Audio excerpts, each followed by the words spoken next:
Out there, you just have to fit into a pattern that somebody's already laid out for you.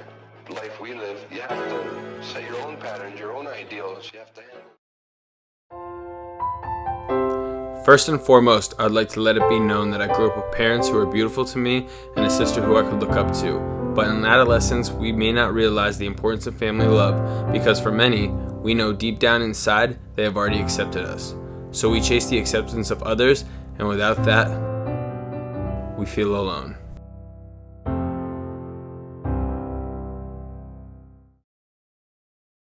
Malcolm Gladwell defines being an outlier as someone who doesn't fit into our normal understanding of achievement. But in deeper context, those among us who are the brightest and the best, the talented and the famous.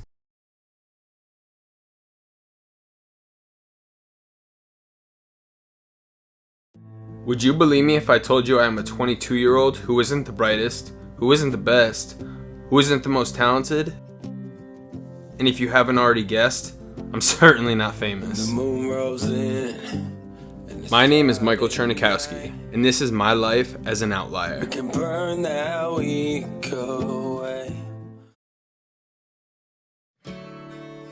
Growing up, the term outlier did not apply to me, but more accurately, I was an outsider. And this is what I call the 21st principle.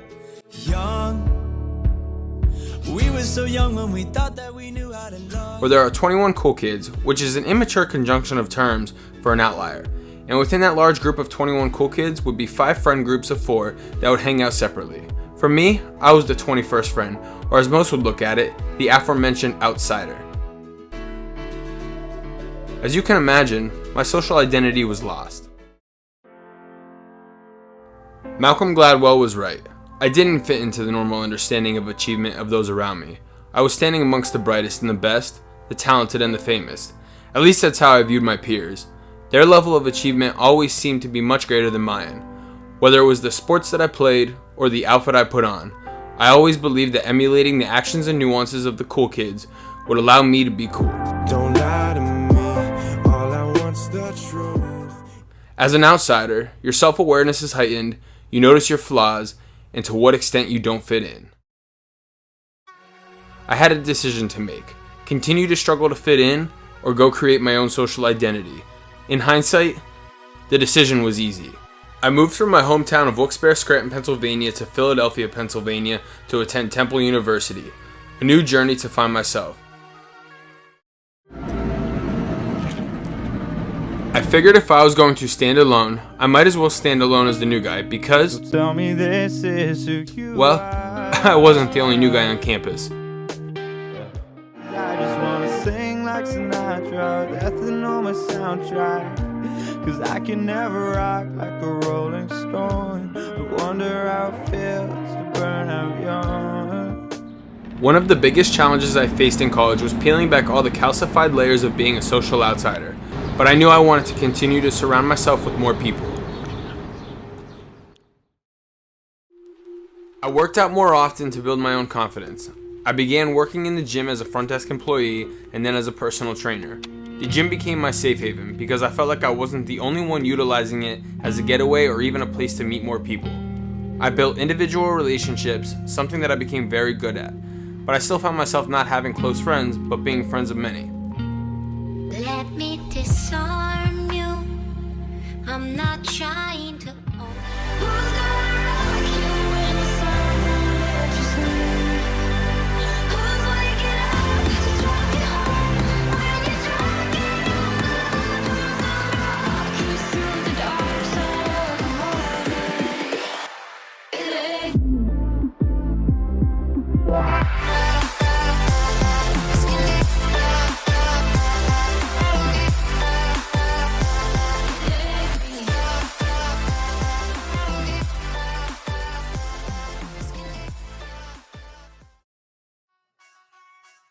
As I began to accept my place as an outsider, I felt no obligation to others, which allowed me to pursue interests of my own without the burden of being judged and condemned. Gladwell insists that we have all too easily bought into the myth that successful people are self-made.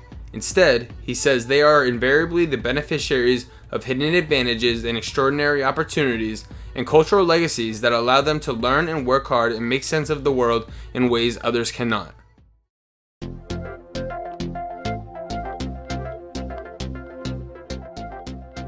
I began studying the actions and nuances of those who are true outliers.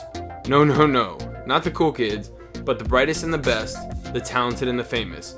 I wanted to make sense of the world in ways others cannot. To my surprise, it was all the time that I spent alone that taught me how to go from being an outsider to a destined outlier.